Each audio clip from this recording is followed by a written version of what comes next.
Кеңес одағы құрылған тұста қазақ тазысының саны айтарлықтай азайып кетті. Оның тұқымын қайта өсіру ісіне тек өткен ғасырдың 60-70 жылдары жан бітті. Құрып кетудің азақ алдында тұрған тазы саятшылдарымыздың арқасында аман қалды. Өйткені ол қазақ халқының ұлттық құндылығы.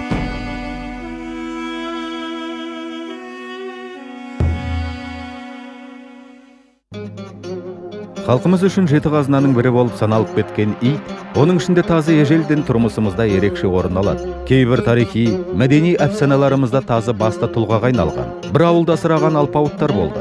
Бұл аңсақ та, сезімтал тұқым сән салтанатымыздың да, дәулетіміздің де, саяткерлігіміздің де нақты белгісі еді. Қазақтың аяулы ұлдары тазыны жанына серік етті.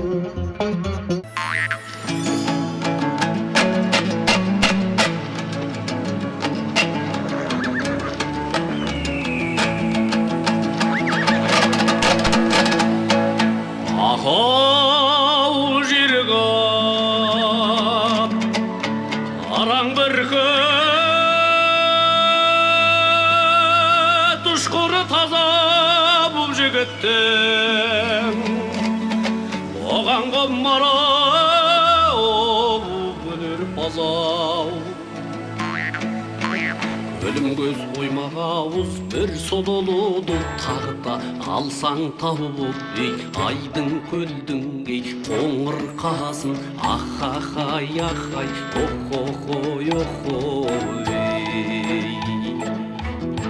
бір қызық ичі өртеп аң ауласа мінген ат шабуылмен таң ауласа ахахай ахай охохой охой.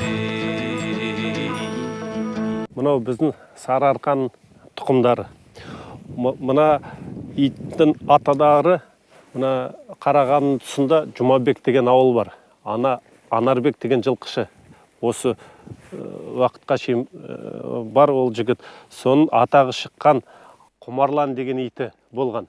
Ол ит 10 шақты қасқыр алған жалғыз өзі. Мынау соның бел баласы Қаншық. Қараған төңірегі бәрі бөлет со иттің. Атақты ит Құмарлан деген қара тазы. Со қасқыр алатын иттердің тұқымын біз сұрыптап, бүкіл төңіректер Қазақстан айналып жинап жүреміз. Қазақтың қасқыр алатын алпауыт таздар. Халық жадысында тазы италағаздың жұмыртқасынан пайда болған деген аңыз бар. Ұшқыр әрі ұзаққа талмай жүгіреді. Сондықтан оны құмай деп атайды. Мұндай иттер оңтүстік Қазақстан өңірінде ұшырасқан тасқаға шалып салынған петроглифтерде бейнеленген. Олар біздің дәуірімізге дейін 12-10 мың жыл бұрын өрнектелген. Яғни тазы ежелден қазақ даласында өмір сүріп келеді. Оның тарихи болмысы Мысырдағы пирамидалардан да әрі және бүгінгі өркениет үшін де маңызды. Қоян, түлкі, елік, арқар, қасқыр сияқты аңдарды алады. Қазақты тазылар алпауыт және ши тазы деп екі топқа бөледі.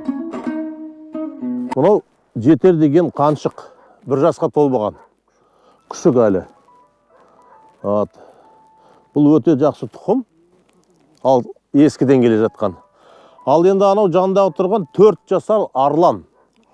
Бұл әлгі Алматыда ұстайтын ши тазының тұқымы осы міне осылар. Бұлар жеңіл тазы, ши тазы, бұлар қасқырға бармайды. Павлодар облысындағы Алтын мирас питомнигінде 60-қа тарта тазы бар. Питомник басшылары оларды соңғы 10-15 жыл шамасында Қазақстанның түкпір-түкпірінен, тіпті алыс жақын шетелдерден жинаған. Бұл жерде негізінен тазы тұқымын асылдандыру жұмыстары жүргізіледі. Әр иттің өз тарихы бар. Бірақ тазыны әлемдік ит қауымдастығы біле қоймай. Халықаралық ит өсіру федерациясы өз тізбесіне енгізбеген. Тіпті Қазақстан Республикасының ауыл шаруашылығы министрлігі бекіткен үй жануарларының қатарында да жоқ. Ал еліміздегі тазы саны 300-ге жетер-жетпес қана.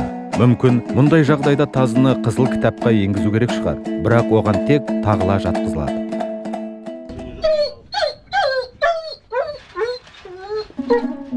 Питомник басшыларына жер-жерден тазы жинау ісі оңайға түспеген. Күшік күннен асыраған итін кім бере қойсын? Оның үстіне босағадағы ит кетсе ырыс қоса кетеді деген ұғым да бар. Тек ұлттық құндылық сөзінің астарын тереңінен түсінгендер ғана меселдерін қайтармайды екен. Әрі көпшілікке жан-жақты мағлұмат беретін кітап дегеннің жоқтың қасы. Мұны өте табылмайтын кітаптар. Бұны көп іздеп 20-30 жылда табылған кітаптар. Бұның ішінде шетелдіктер де бар жазғандары, орыстар да бар, ағылшындар да бар. Мынау қолдан жазған ескі қағаздар да бар ішінде. Бұрынғы аталарымыз ұстап жүргені. Мысалға енді біздің Қазақстан тазысына айналып келгенде 39 жылы мынау Слуцкий деген осы кітапты жазған. Азиатская борзая таза деп. Вот міне как раз осы кісі ақсақалдармен жүріп жазған ғой. Таза емес, борзая таза и охота с ней деп. Бұл кітап жалғыз, бірақ кітап осыдан басқа кітап тазылар туралы Қазақстанда жоқ. 39 жазылған. Бұның ішінде міне бүткіл Қазақстанды айналып жүріп, қандай облыста, қандай жерде неше ит бар, олар қанша түлкі алған, қанша қасқыр алған, қанша борса алған, соның барлығы жазып отырған. Және оны иттің денесі, бөлшектері, мүшелерін бәрі қандай болу керек деп, соның мынау үлгісі барлығы осында жазулы тұр. Стандарт деп. Алмалар тазға өте ұқсас, әрі Европаға кең тараған ауған иті. Бұларды жүйрік және алғыр деп мақтайды, алайда жылдамдық жағынан шалымды емес. Иттерге халықаралық деңгейде арнайы бекітілген 450 метр қашықтықты орыс борзылары 58 секундта жүгіріп өтсе, шығыс тазылары бұл қашықтықты 53 секундта артқа тастайды.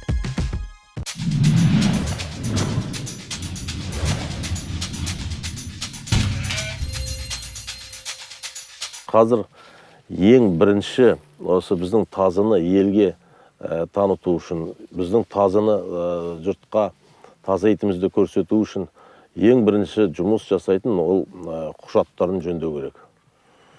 Былайша ойлағанда тазы бар, бірақ құжат түрінде жоқ ешқай жерде.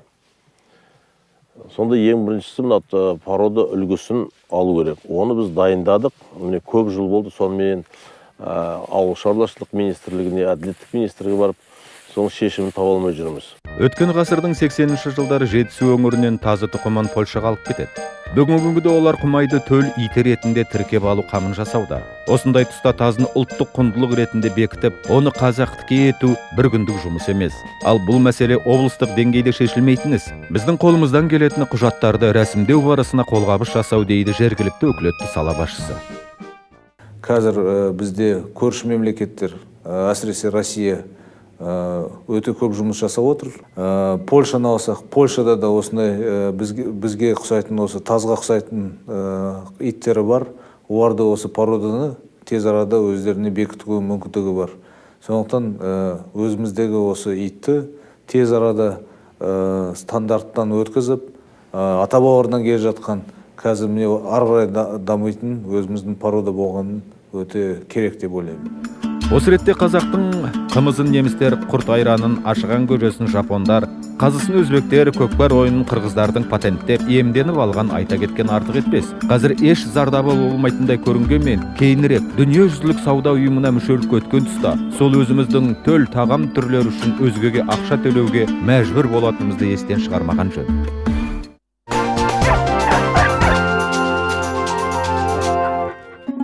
Тазыны ұлттық бренд деп бекіту үшін жан салған азаматтардың атқарған істері аз емес. Жеті қазынаның бірі саналатын итті сонау жеті атасынан бері түгендеп, тіпті қай күні қандай дәрі егілгеніне дейін қағазға түсірген. Әкесі, атасы, әжесі, атасы, шешесі, әжесі.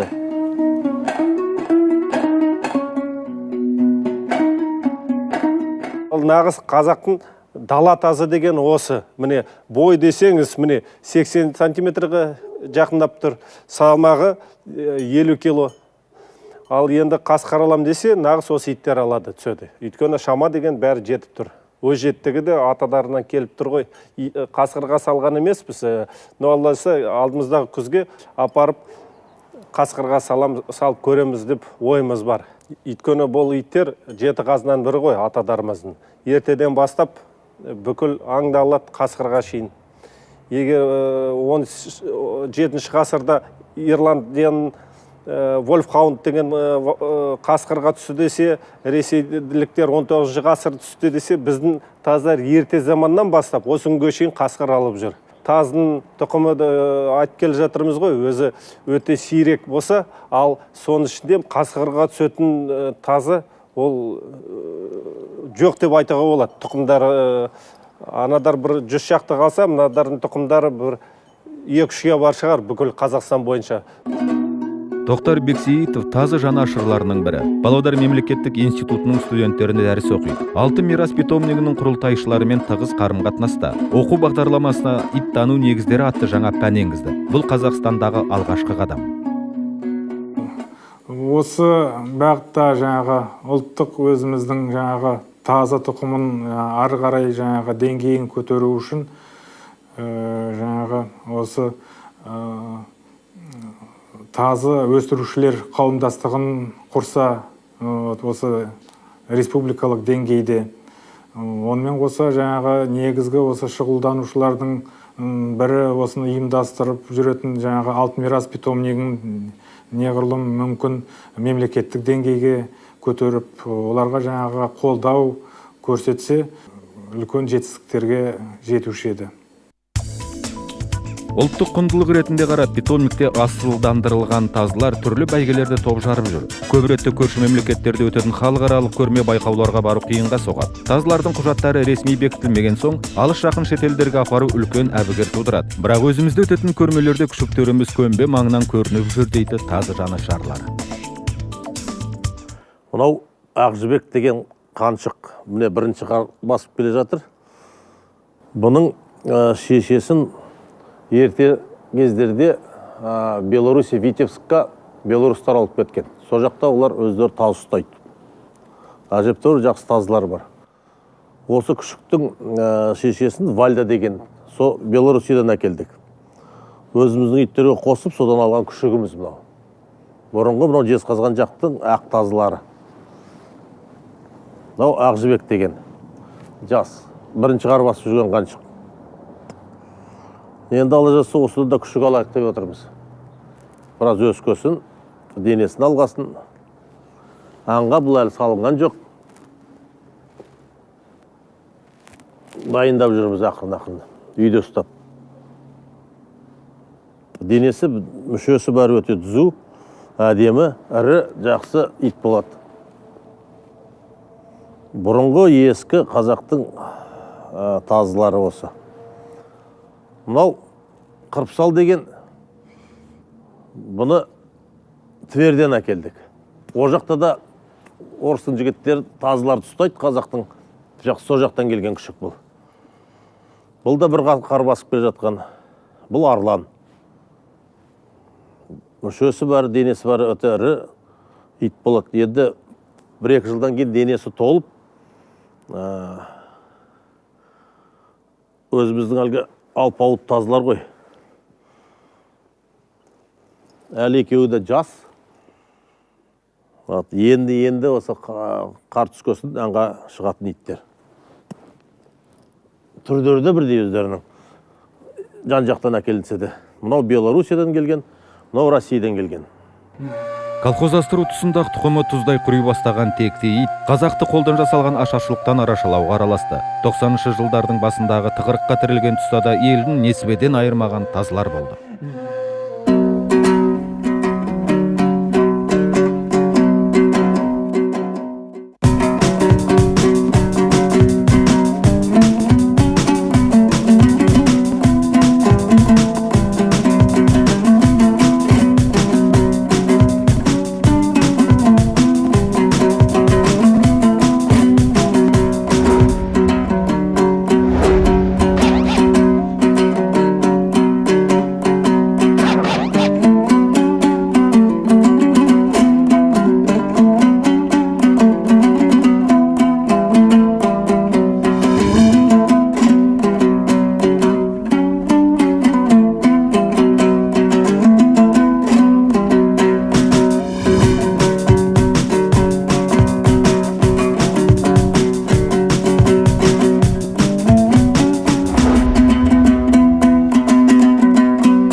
Енді міне, өркениет көшімен ілгерге қадам басқан біз, ғасырлар бойы серік болған төл итімізді, тірі аңызға айналған тазыны тағдырдың елеуіне тастап, өз бетімізбен жөнеліппіз.